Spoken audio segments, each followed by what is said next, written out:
Hello and welcome to Unabridged, the weekly podcast where teachers take on books. This is Sarah. Join us for bookish episodes and a monthly book club pick.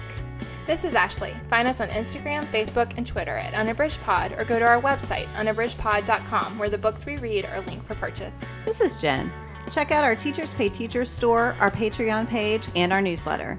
Please rate, review, and subscribe on Apple Podcasts to support us. You want opinions about books? We've got them.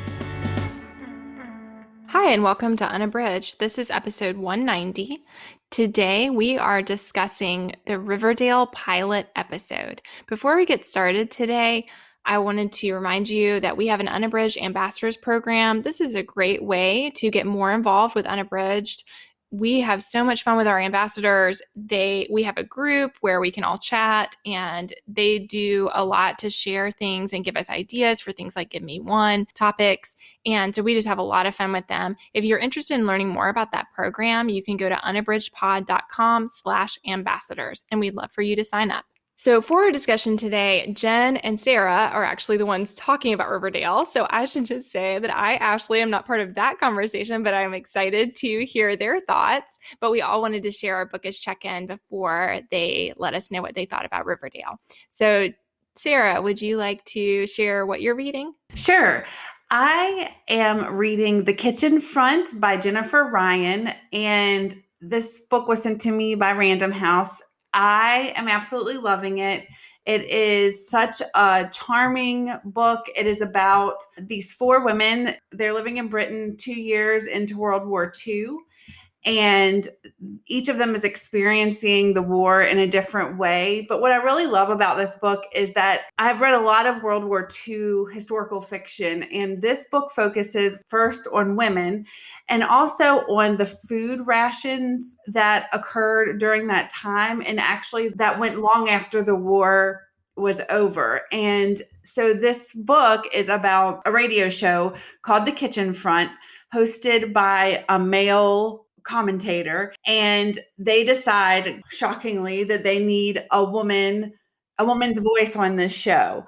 So what they do is they create this competition for women who are using rations for the war to create their best dishes to help give home cooks and the women that were not fighting and not involved in the war effort, but they were staying home to take care of their children, trying to give them ideas about what to do with these rations. And it is just a lovely story. Like I said, it centers on four women, and it's an alternating perspective. So each chapter switches perspectives. They come from a broad range of backgrounds, and their life circumstances are different. It's just really, really good. And I did a combo of reading the book that Random House sent me, and I also was able to get the audio from my library, and so I switched back and forth, and both experiences were excellent. I will say in the print book, there are recipes that correspond with what's going on in the book throughout, and you miss out on that if you are listening to the audio, but the audio narration is great. So I am really enjoying this. I think it is excellent, and I love this perspective about women during the war effort, what they were doing and how they were taking care of things while the men were fighting. And I just think it's great. So that is The Kitchen Front by Jennifer Ryan. I love that, Sarah. I hadn't heard of that one, but it sounds really interesting. That sounds great. I really loved it. It's nice to get a new perspective. We've talked about before the fatigue of certain eras of history and the way they've been written about so often, but that sounds like a new perspective, which is cool. Well, and I really like the way that it is female centered, and there are men in the periphery that these women have connections to, but what it's really about, I mean, it's basically a story about found family, and you know how I like that anyway. And I just love these strong women that are represented, and even though they are living in a time that's really traditional and patriarchal, they're paving their own way. So I really like it. Nice. Great. What about you, Jen? What are you reading? So I'm going to talk about one that I finished right before we started recording. So this is a small cheat. This is Susan Abuhawa's The Blue Between Sky and Water. And this is my second buddy read with Read with Tony on Instagram for this author. The first book I read of hers is Mornings in Janine. And I also read Against the Loveless World and reviewed that one at unabridgedpod.com.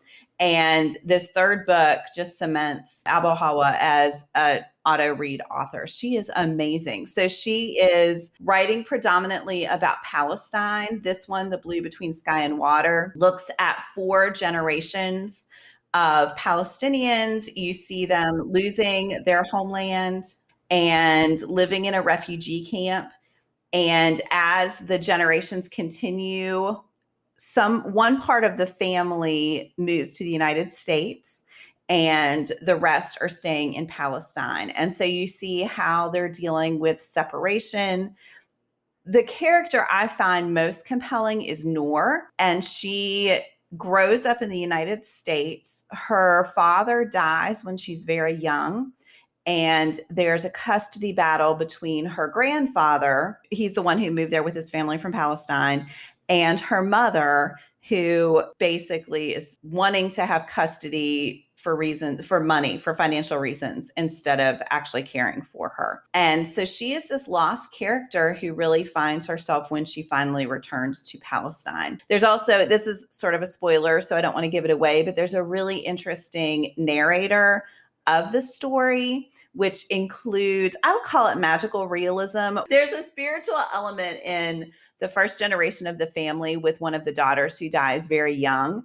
And she is this presence through the rest of the book. And then there's a narrator who furthers that sort of magical realism, which I think is really lovely and really enriches the story. So I loved it. I love multi-generational sagas. I love reading about parts of the world that I want to know more about. I feel like this one is not about communicating information, but of course, just by reading about the experiences of this family, I'm learning a lot. So I really love it. Tony always picks good books, and I'm looking forward to our discussion at the end of this one. So that is The Blue Between Sky and Water by Susan Abu-Hawa. I love that. I think multi-generational books are such a great one to do with buddy reads because I also really find them satisfying, but a lot of times I also find them intimidating to start. And so it's nice to have a little nudge to help you dig in. Yeah. I will also say this is the shortest of the 3 books by her that I've read. It's not even quite 300 pages, which another one, like that intimidation factor, I think it packs in a lot of story in a fairly compact book. So she's a great author. I think both of you would enjoy her. Ashley, what are you reading? So one of the books that I am reading right now is Case and Callender's Felix Ever After. This one has been on my TBR since it came out, and I've been really excited to read it and just hadn't made the time. And I'm actually listening to it on audio, and the audio is excellent.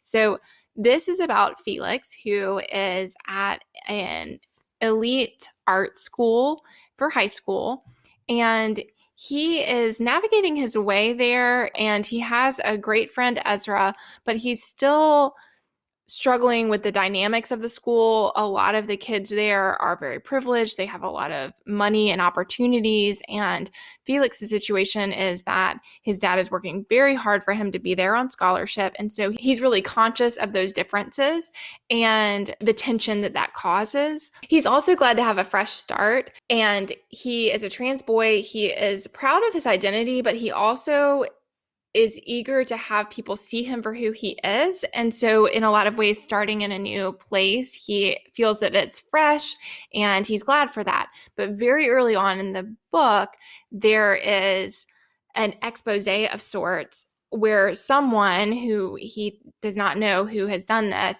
posts a series of images of him using his dead name and all of these old photos of him before his transition. And so just a really malicious act and something that catches him off guard. And so that's about where I am in the book, is that has occurred. The school is trying to figure out how to navigate this really hateful act that has happened. And he is trying to find his way. And prior to that incident, you know that Felix didn't want to keep those photos, but they had been in this sort of private Instagram gallery, and he only kept them because his dad really wanted him to keep them. His dad also still uses his dead name. He doesn't want to Felix feels like his dad is kind of accepting, but then there are these things that make him feel as if his dad's not as accepting as he wants him to be. And yet his dad has done a lot of things to help him with the transition, even the parts that are expensive, even the parts that are hard to navigate. His dad's been helping him. So he has really complicated feelings with his dad.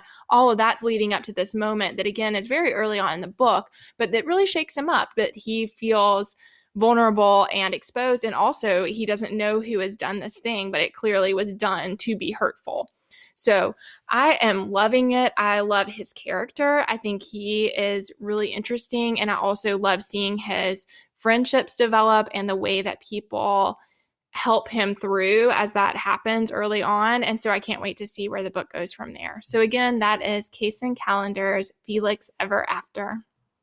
Oh, that sounds so good. That's been on my list too.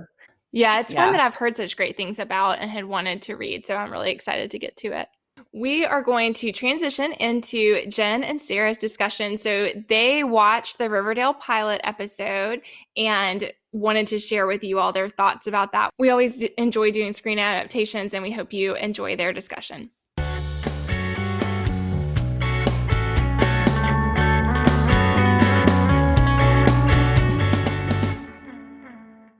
Hello, everyone. We are here today with the pilot of Riverdale. Riverdale has been adapted from the popular Archie comic series that has been going on for a long, long time. And Jen and I are here today to talk about and recap the pilot with you. So let's start off with, what are your overall impressions of the show? So I think it's a really strong pilot. Okay, so I've watched season 1 and that's it. So this was my second time through the pilot, and it's been a while since I watched it, but I think it's a really strong pilot. I think it plays in really interesting ways with the characters from the original Archie comic series. And I really like, there's this noir feel that it is building with Jughead sort of narrating the whole thing as he's writing this story that I think is really compelling. I think it is packed full of interesting subplots and storylines. And so it felt like it moved really quickly. It did not feel like a normal hour show. So yeah, I think I don't know that I love it. Like, I think we talked about the 100 recently. I think that's a stronger pilot overall for me, but I think this is a really solid pilot. I think a lot of times shows are still finding their footing, and this one has like a confident tone, and I think it does a lot of things right to launch a good series. So how about you? What's your overall impression? Well, something that listeners may not know about me, and you might not know about me, is growing up, I was an Archie comic enthusiast. And my dad would take me to this antique mall with him, and he would buy me stacks of vintage Archie comics, and my sister and I would devour them. And then when we would go to the grocery store, we would get also the double digests, which are smaller but thicker and have more stories in them. So I totally loved the Archie world that was in the comics, and I just loved reading about them. I guess that was my first introduction to the love triangle, you know. So when I heard that Archie comics were going to be adapted, I was so excited, and I was so excited to watch Riverdale. And when I watched the first episode a couple of years ago, I was like, oh my goodness, this is a totally different thing than the Archie comics that I grew up with. But I really liked the pilot. I thought it did a really good job of introducing all the central characters. And I mean, it was, like you said, chock full of drama. I did enjoy the hat tips to the actual comics. So like Jughead's crown hat, and at one point Veronica calls Archie Archikins, and that might have seemed a little out of left field on the show, but as an Archie fan, I know that that's what Veronica called him in the book. I mean, in the comics a lot. So I just enjoyed those little hat tips to the comics, but they are quite different, and I enjoy both. So I really liked the pilot. I thought it was really compelling and dramatic. So yeah. So what are the things that are working for you with this pilot? So I think Jughead and the way they're setting him up as sort of this outsider looking into the main action is really compelling. There's a sense that he's going to become more a part of the plot with that interaction between him and Archie toward the end. But I like an unreliable narrator. And so you get that sense that he's someone who's of the story, but trying to sort of stay out of it, sort of shaping it for himself. So I think that character is really good. I really like Veronica. I think the actress who plays her, which I'm going to have to look up, is it Camila Mendez, I think. Is that right? I think so. I think she is really good. I think she is a strong actress, and I think they're doing great things with that. Yeah, Camila Mendez. They're doing great things with that character to show her as someone who in episode 1, you can already see that she's someone who has changed in response to things that have happened to her. So I think those are probably the things I like most. Oh, and I really like that noir feel. I really like that sense that we're back in like this 40s or 50s private investigator or detective. Yeah, that sort of wry. I would do my impression of those detectives' voices and the things they say, but I would make a fool out of myself. But like the Sam Spade. I wish like you that, would. I'm sure that you do. It would be really bad. I would have to practice. But yeah, I like that sense of things, playing with that noir, those noir tropes that we see pop up throughout the episode. So yeah, how about you? What are some of the things that really work for you? So I think just the overall tone of the show really works for me. I mean, even in the pilot, that first scene with Cheryl and Jason kind of setting up the mystery, which was weirdly incestuous. Yes. Had an incestuous It is disturbing. Not that I like that, but that it's disturbing. It was both repulsive and compelling. Here for True Confessions from Sarah Voigt. Sorry. But I mean, I thought that it did a great job of being like, what is happening with these kids? What is the deal? And then like the weird like way they were dressed all in white and in like an old-timey boat. It was just really bizarre, but also really like, what is happening here? And I need to know more. So I thought they do a really good job of setting up the mystery. And I also think, kind of going to what you said, I think Cole Sprouse and Camila Mendez, Jughead and Veronica, I think that they are really, they do a really good job with their roles. And they are probably some of the strongest actors in terms of the younger actors on the show, in my opinion. So I think they do a great job of elevating the stories that they're involved in. So I really like that. And I'm trying to think. I mean, I think that those are the things that really work, are just the overall tone. And I like I said, and when I was talking about what I liked overall, I like those hat tips to the comics. I'm always looking for those. Those are fun. They're like little gifts that you can just find. Yeah. Yes. I think when you like pop culture, that is really interesting to watch this show, because there are so many things that kind of harken back to something else in pop culture, which I like. I agree. What are some things that are not working for you? So we talked recently about the 100 for Patreon, the pilot of that show. And one of the things I really liked about that is the fact that I don't think it's your typical CW show that is only aimed at a younger audience. And I think this one bridges that gap too, but there are some scenes. Okay, so there's one scene where Archie is putting on a shirt in front of a window, smack dab in front of the window, holding out his phone. That? I know. Nobody does that. He is like squared off, looking at his phone so you can see his six-pack, which is a great six-pack. But I'm like, unless he's like screaming at Betty, hey, look at my body, nobody does that. And so I was like, okay, so this is just pandering to this young audience. And then, so I talked about Veronica's character as being a thing that works. When Archie and Veronica are in the closet at Cheryl's party after the dance, I believe that Archie might have made out with Veronica, because you can tell from the moment she walks into the chocolate shop that he is really attracted to her. I do not believe, based on the character that they've developed for Veronica, that she would have done that to Betty. Like, I don't think she would be that swept away by Archie's beautiful face and body, and that he's just so charismatic that she can't help herself. And so I felt like that was a moment where they betrayed this character that they'd been building so well to have a moment that would appeal to an audience who needs somebody to make out in the first episode, other than Archie and his teacher. So there were a couple of those moments that I was like, you don't have to lean so hard into your teen audience. It's okay. Like, I think the story itself is strong enough that I think it could have done it without that. So yes. I don't know. How about you? What didn't work for you? I agree with those assessments. I also thought that the illicit affair between Mrs. Grundy and Archie seemed both far-fetched and just really unnecessary. Yeah, and also like not very secretive. I mean, it's like they're trying to be secretive, but they're not being secretive. And then they're really bad at keeping a secret. They're really bad at keeping, yeah.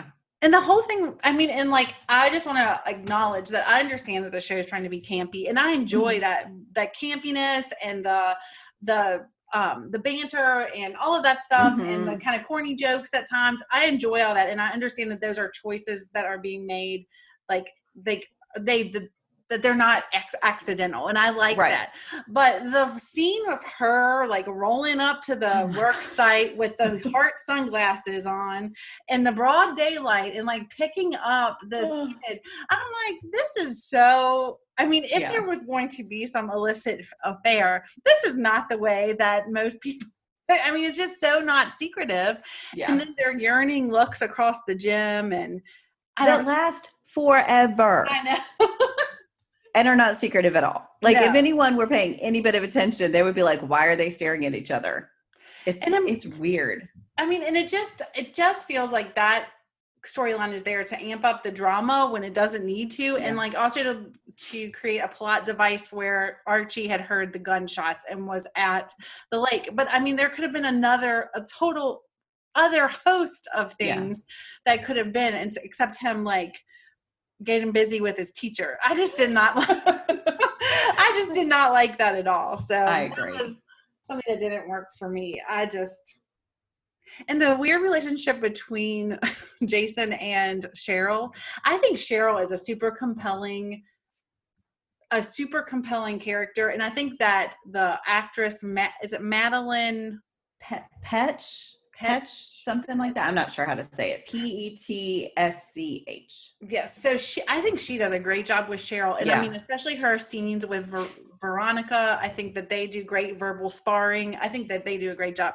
But that I am a little bit put off by her relationship with her brother. And also the weird way that she both, I like this part, but it's weird how she both acts like she is in this grief, but also uses his death to her advantage to be like the queen of the weird, so the banners at the dance. Yeah. Oh, that is, it's all of it's far-fetched, but I mean, I think she's great, but also I would say, so if we're talking about what doesn't work, I just am uncomfortable by the way that they set up that weird relationship between her and her brother. I agree. Because she also calls him her soulmate in front of the whole school, which is really bizarre to me. It's very strange. And he looks really weird. Yeah. Like a vampire. Yeah.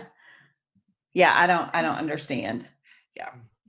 So there's but I mean, overall, I have to say that that the show works for me. Yes. Like, I think it does a great job of, I mean, I just think it's a really smart adaptation. I mean, I think that I think that it was smart to go in the way of making it totally different from the source material, but still paying homage to those things from the source material that are iconic for people who love the Archie series. Yeah, so I think that, so I think it does a really good job. So that being said, what is your favorite scene or scenes or something that just kind of really sticks out to you from the show? I mean, this goes along with the whole Jughead telling the story or narrating the story. I really like the banter and the dialogue, and just the writing, I think, is really strong. Like, I think it's Jughead who says a new mystery rolled into town, and he just, again, is just playing into those, but it's so clever. Like, you can believe he is a kid who has read those books and is parodying them to tell the story of this mystery in his town. Mm-hmm. Just the whole aesthetic is really cool. I think too, like you were talking about it playing into the things from the Archie comics. Like at one point somebody says Archie's swell. Like they just will like drop in those moments of old fashioned language or playing up the old fashioned names that I think really, really work. And I really like too the relationship between Betty and Veronica. Mm-hmm. I like that they chose not to make them enemies, but to play against the idea that the two pretty girls who are opposites have to be enemies. Right. Now, I don't know what happens in season 2. Maybe they become enemies then. But in the parts that I've watched, I really like that. Yeah. So, same. Anyway, how about you? What are some of your favorite things, scenes, whatever? So we talked about the banter a little bit, and I like some of those moments of corny jokes and banter, Mm-hmm. like Josie from Josie and the Pussycat Dolls calls Archie Justin Ginger Lake. And then when Kevin and Betty are in her room in the first scene in Betty's house at the beginning of the episode, and Archie's doing that thing that you were talking about that you hated with the abs and the phone. Oh my gosh. Well, Kevin's looking out the window and he's like, "Take that ginger bull by the horns." I just think it's funny. Like I know he has that a great line delivery. Yes, he really does. And I just think that I like those things. I like the scene between Veronica and Cheryl at the cheerleading competition or tryouts. I thought that was really a great moment between those actresses. I thought it was well acted. I thought that the delivery of the lines was so good, and I was totally in that.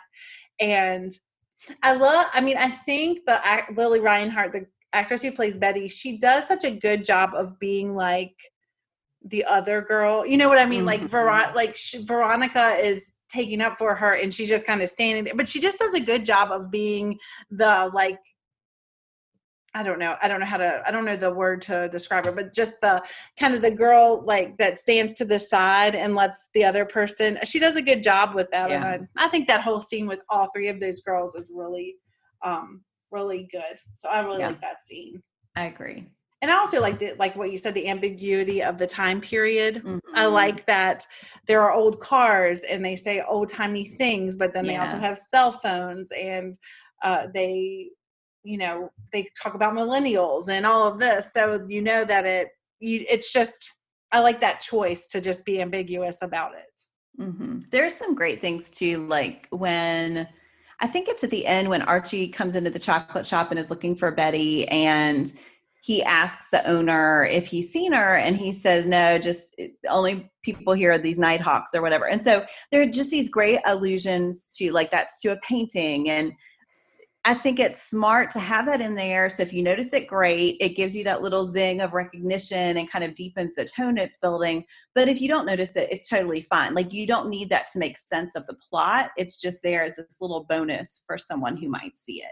Yes. And I like that with Betty, they called her Betty Draper from Mad Men. And I mean, you don't have to know that, but it isn't just nice to find those Easter eggs that allude to pop culture, especially when you like pop culture like we do. So it's fun to look for those. And I actually have something when we do the Bet You Didn't Know that will allude to pop culture too. Okay. One thing that we didn't talk a ton about was the fact that the stars from the 80s, from when we were watching television, several teen stars show up as parents, which makes me feel old, but also I'm like, there they are. I was going to say that's really fun just to see those familiar faces. Yeah, like you said, it does make me feel a little old that I am old enough now to have children this age, which I know in my head, but I don't always feel that way. But yeah, just to see them and the acting there, I think they do a nice job anchoring the show because they are all really solid actors who play their parts well and do a good job sort of sketching out these characters very, very quickly. So like you have a sense of who they are and what roles they're playing without having to take tons of screen time. Right. Yes. Well, as soon as I saw Luke Perry in the pilot, I was all in for this because I was a huge Beverly Hills 90210 fan, and I loved when he played Lane Frost in 8 Seconds. I really appreciate him, especially because he has done solid work. Like he's been he was a working actor for and he just seemed like such a humble person, and I just love Luke Perry. So. And he's a good actor. Yeah. You feel what a good dad he is for Archie. And there are these moments with them that Archie has done something wrong and he could have reacted in one way and he doesn't. He makes it a teachable moment. And because Luke Perry acts that well, like it could have been super cheesy, but because of his acting, you believe that is the relationship that they have built. I love Luke Perry. I know, he's so good. I was a huge Dylan McKay fan back in the day. Yeah. I had earrings with his face on them. That's amazing. That just reminded me, we were telling the boys the other day, so we watched Survivor, and there's a person competing in this season who looks like Joey from New Kids on the Block. Oh. So we were trying to educate my boys about New Kids on the Block and pulled up the old music video. Anyway, sorry. That was a digression. But yeah, I mean, I think any of those moments, it's just so funny how quickly it all comes back. Like I had the song, I knew every word of the song.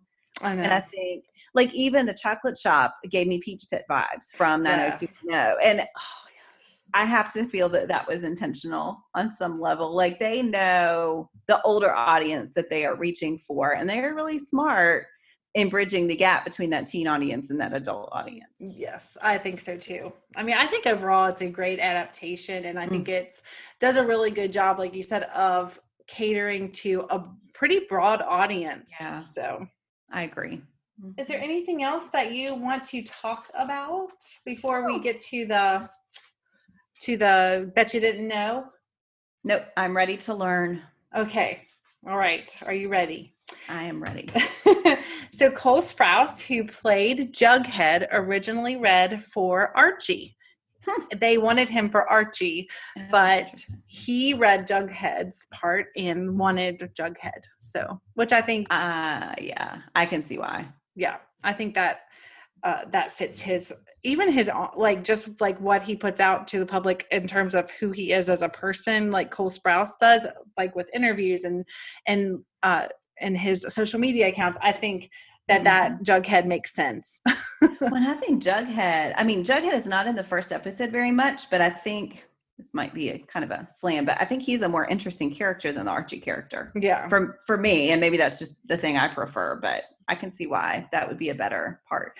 And I also think that there are some issues with the acting in the Archie role. So I think KJ Apa, the actor who plays Archie, he's fine, but I think that some of the other actors that act with him are stronger, so it makes the character seem less compelling, if that makes sense. I think that's a valid point. So for KJ Apa, he isn't a natural redhead. They have to bleach his hair and then dye it red, and also his eyebrows, which his hair doesn't seem like a natural red color in the show. I was going to say that is not altogether shocking to me. Yes. Yeah. So this is the one I think you're really going to like, Jen. So every episode of Riverdale is based on a movie, and it's not just the title of the episode, but also a nod or hint to what the episode is about. So one of the articles I read said that if you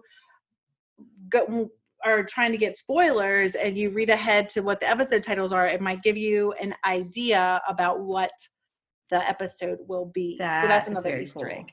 Oh my gosh. And the movies that they are alluding to are great movies. That's really cool. So the first one is The River's Edge. Episode 2 is A Touch of Evil. Ooh. So yeah, these are good ones. Body Double. That's cool. That's really cool. Yes, I do like that. And another one that was that the Pop Tate's chocolate shop set looks so much is off of a busy intersection, and it looks so much like a real chocolate shop that often 18-wheelers will stop like as a pit stop to try to go in, and it is just a set. Oh, that's really cool. In the first episode, it was an actual restaurant. It wasn't a set. It was an actual filmed in an actual restaurant. So in the pilot. That's neat too. And then the last one is about the actor who plays Reggie. The actor who plays Reggie now is Charles Melton, who was the lead character in the book adaptation of The Sun Is Also a Star. He started in episode 2. The actor who played Reggie in season 1 is Ross Butler, who also played Zach on 13 Reasons Why in that adaptation. Oh, right. Yeah. So did he leave Riverdale for 13 Reasons Why? That was not, they said that he left for other commitments. So it wasn't clear if that's what it was, but and then that they brought Charles Melton in season 2. And I have one more. Each of the girls, Cheryl, Veronica, and Betty, they each have a signature lipstick that they wear, and it is tied to their character. So Veronica's is dark, Betty's is like a pinkish, light, glossy color, and then Cheryl's is red. So yes, it is. Oh, that's fun. Yeah, that's really cool. Yeah, so those are my betcha didn't knows for the Riverdale crew. Yeah, great research, friend. That's good. So that is going to conclude our discussion of the pilot of Riverdale. We are really enjoying bringing this television content to you. I know I am. And Jen and I both love TV. Yes. So it's been fun to revisit this pilot. Yeah. Yes. So if you want more, or if you have suggestions of adaptations that we can recap, just let us know. Thanks for listening.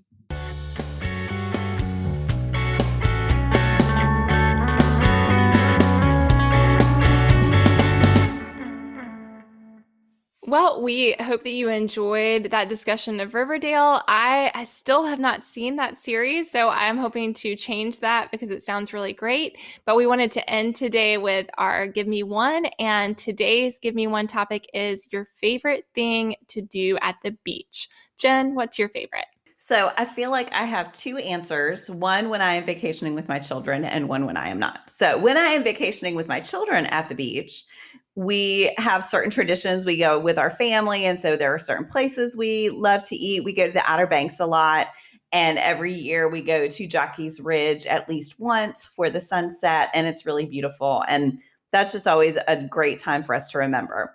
When I'm not at the beach with my children, I just like to sit out on the beach all day with a book and with multiple books and just plow through books. And it is total relaxation. But as anyone with children knows, vacationing with and without your children, those are 2 very different experiences, which is why I had to say the 2 different answers. Absolutely. Good answers. And yes, I can relate to that. What about you, Sarah? What's a favorite for you? When I go to the beach, I just love going, and like Jen, it's different when I'm with just my husband or with my children in tow.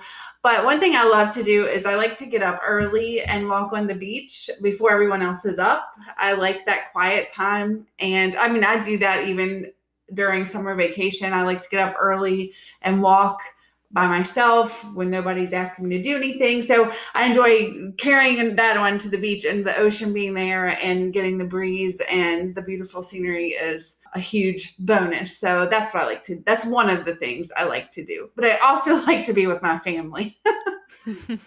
How about you, Ashley? What do you like?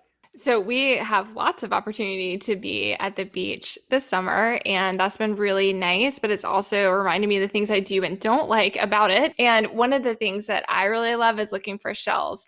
And I do find that is something that is fun with my children as well. So I love to walk on the beach, and I could do that or run. I prefer to run with my tennis shoes on, but I like both of those experiences. But I find that if I'm just walking, then I want to go a long way and my kids get really tired, but they enjoy walking to look for shells and will do that and have a lot of fun doing that. So that's been really great. And then another thing I really am enjoying being on the beach more often is that my kids love playing in the sand, and they will just do that so happily for so long. And so that brings me a lot of joy too. The sand and being all up in it is not my most favorite part of the beach. I am more and more aware of that each year that passes, but it's great because they're so happy doing that, and it's really fun to see. Yeah, that's something I miss from when my boys were little. They'll play in the sand for a little while now, but they quickly get bored. And we almost always have a house with a pool. And a lot of times they're just dying to get back to the pool. And yeah, anyway, it's a thing we're working through. That's definitely with my daughter will stay out, but my son, he's a teenager now, and he's never been super into the sand, and now he'd rather be in a pool. So yeah. Yeah, that, and same here. I mean, that's been a struggle, is that we have easy access to a pool, and they will want to do that instead because the beach isn't super far, but again, my kids are very small and it's not an easy walk to get there. And so we have to really push to get them to go, even though we're close by. But when they get there, they really enjoy the sand, and much more so than the water. You know, they just want to be in the sand and playing. So, but yeah, I get tired. My personal feeling is when I was younger, I loved all parts of the beach and would even like swim right before I was going to go home, and that all of that was just fine. And I just am not that way anymore. I like to take a shower, and I like to Well, we hope you've enjoyed this discussion, and we would love to hear your thoughts. Have you seen Riverdale? We would love for you to let us know and tell us what you thought about the pilot and about the series. And as I said in the beginning, if you're interested in getting more involved with Unabridged, we would love for you to sign up for our Ambassadors program. That is a free program for participants, and you get some fun swag and a great community. To sign up, you can just go to unabridgedpod.com/ambassadors. Thanks for listening.